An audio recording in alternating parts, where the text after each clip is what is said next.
Assalamualaikum warahmatullahi wabarakatuh. Bismillahirrahmanirrahim. Allahumma salli ala sayyidina Muhammad wa ala ali sayyidina Muhammad. Hamdan wa syukranillah, amma ba'd. Yang terhormat Bapak Dr. Nur Habibullah MPDI selaku dosen pengampu mata kuliah Akidah Akhlak. Dalam video kali ini saya Nurul Barokah bersama dengan rekan saya Salamnya dari kelompok 6 PAI 3B ingin mempresentasikan makalah kami sekaligus menjawab pertanyaan-pertanyaan dari rekan-rekan PAI 3B.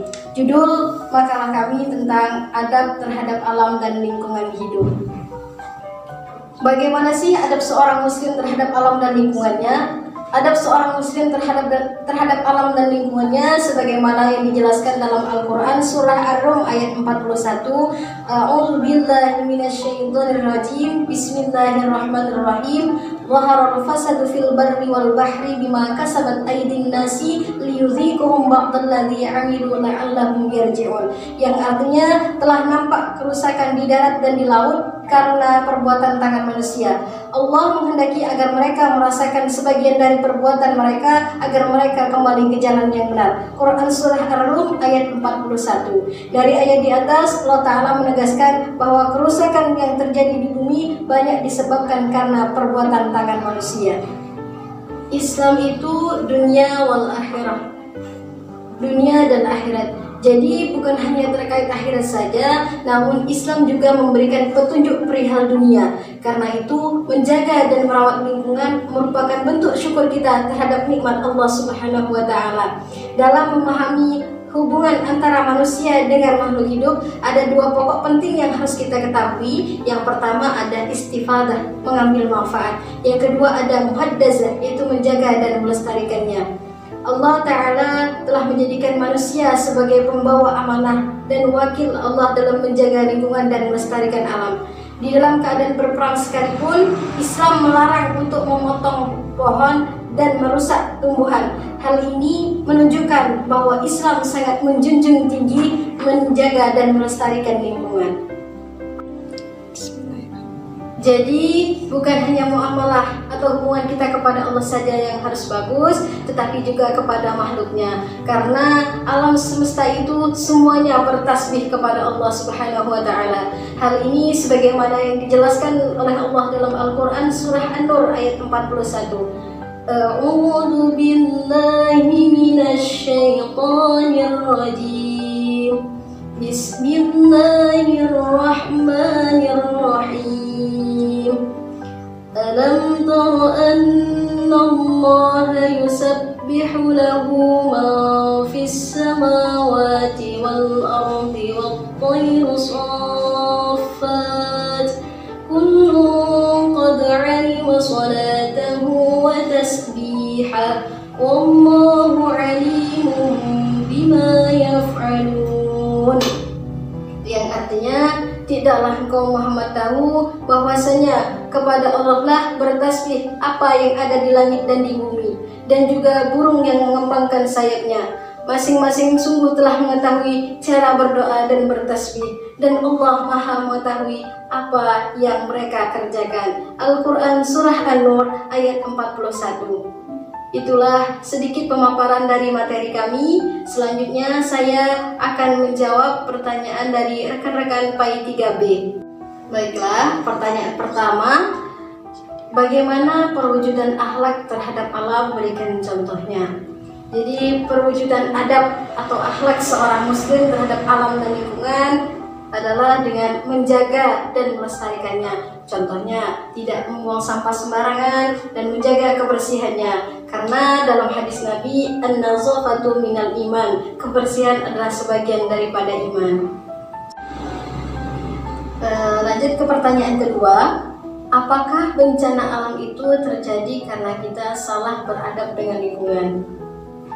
Jadi, wallahu a'lam, bisa iya, karena kita tidak beradab kepada alam. Contohnya banjir. Banjir yang disebabkan oleh limbah sampah. Hal itu terjadi karena pembuangan sampah yang tidak pada tempatnya. Seandainya saja kita beradab kepada alam, maksudnya tidak membuang sampah sembarangan, insya Allah tidak akan terjadi seperti itu.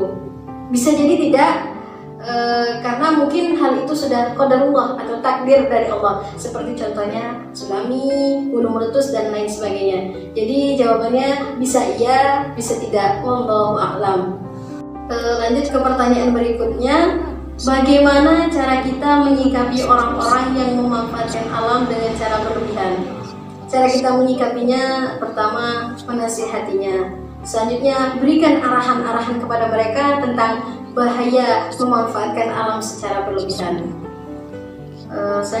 Pertanyaan selanjutnya, berikan contoh adab terhadap alam dan lingkungan hidup. Contohnya, menjaga lingkungan, merawat tanaman, tidak memanfaatkan alam secara berlebihan, dan lain sebagainya.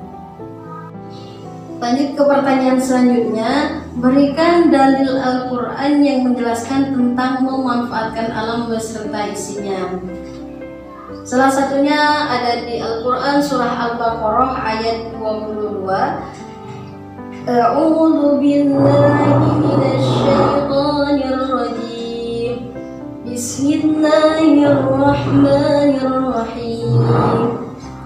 Alladzi ja'ala lakum al-ardha firasyan was-samaa'a binaa'a wa anzala minas samaa'i maa'an fa akhraja bihi minas thamarati rizqan lakum fala taj'alu lillahi andadan wa antum ta'lamun. Yang artinya, dialah yang menjadikan bumi sebagai hamparan bagimu dan langit sebagai atap bagimu, yang menurunkan air hujan dari langit, lalu dia menghasilkan dengan hujan itu segala buah-buahan sebagai rizki untuk kamu. Karena itu janganlah kamu mengadakan sekutu-sekutu bagi Allah padahal kamu mengetahui. Lanjut ke pertanyaan selanjutnya. Apa kewajiban kita terhadap hewan dan tumbuhan yang ada di sekitar kita? Jadi kewajiban kita yang pertama menjaga dan melestarikannya.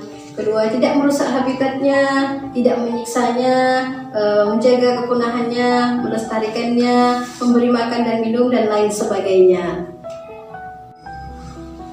Lanjut ke pertanyaan selanjutnya. Tanggapan Anda perihal manusia yang lalai akan menjaga lingkungan bahkan dengan sengaja tanpa peduli apa dampaknya.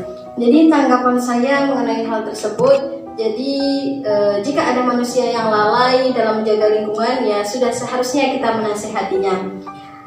Karena salah satu penyebab utama yang bisa menyebabkan masalah lingkungan adalah kurang kepedulian masyarakat itu sendiri terhadap lingkungannya.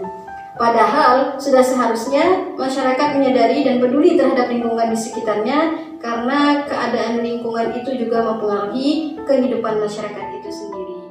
Dari pembangunan struktural yang semakin maju sekarang ini, apakah bentuk adab yang tidak baik terhadap alam atas? Lanjut ke pertanyaan berikutnya. Menurut pemateri, pembangunan struktural yang semakin maju sekarang ini, apakah bentuk adab yang tidak baik terhadap alam atau salah satu bentuk perusakan alam?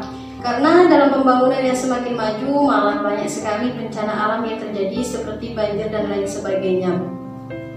Jadi menurut pendapat saya mengenai hal tersebut, jika memang pembangunan tersebut bermanfaat untuk rakyat miskin atau untuk orang banyak, maka itu tidak termasuk perusakan lingkungan. Karena pada hakikatnya Allah menciptakan alam itu untuk dimanfaatkan dengan sebaik-baiknya.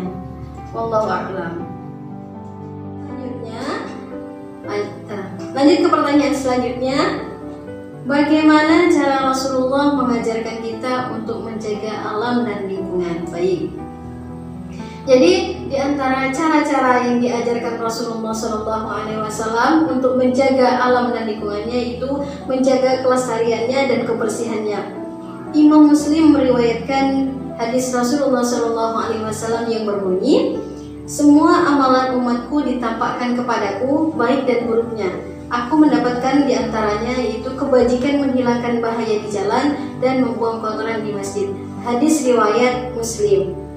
Selanjutnya, menghidupkan lahan-lahan yang mati adalah salah satu hal yang dianjurkan oleh Rasulullah SAW dalam menjaga kelestarian lingkungan. Rasulullah SAW bersabda, tidaklah seorang muslim menanam pohon kecuali yang dimakan menjadi sedekah, yang dicuri menjadi sedekah, yang dimakan binatang buas menjadi sedekah, yang dimakan burung menjadi sedekah, dan yang tidak diambil seseorang kecuali sedekah.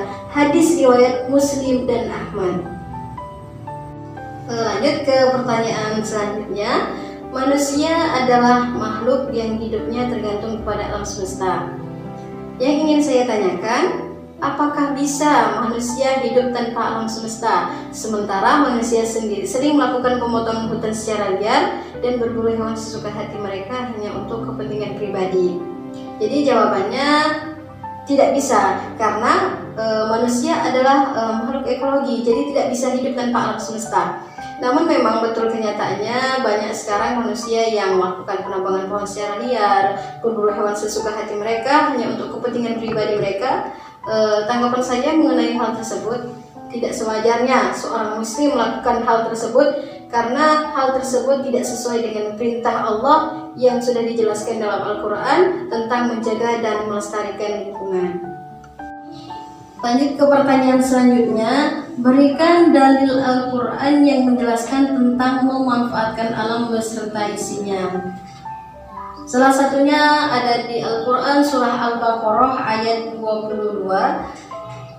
A'udzu billahi minasyaitonir rajim. Bismillahirrahmanirrahim. Alladzi ja'ala lakum al-ardha firasyan was-samaa'a binaa'a wa anzala minas samaa'i maa'an fa akhraja bihi minas thamarati rizqan lakum fala taj'alu lillahi andadan wa antum ta'lamun. Yang artinya, Dialah yang menjadikan bumi sebagai hamparan bagimu dan langit sebagai atap bagimu, yang menurunkan air hujan dari langit. Lalu Dia menghasilkan dengan hujan itu segala buah-buahan sebagai rizki untuk kamu. Karena itu janganlah kamu mengadakan sekutu-sekutu bagi Allah padahal kamu mengetahui. Baiklah, cukup sekian video pemaparan materi serta tanya jawab dari rekan-rekan PAI 3B. Mohon maaf apabila terdapat kesalahan baik dalam menyampaikan materi maupun dalam menjawab pertanyaan dari rekan-rekan semua, karena di sini masih tahap belajar. Saya akhiri ucapan Assalamualaikum warahmatullahi wabarakatuh. Semoga bermanfaat.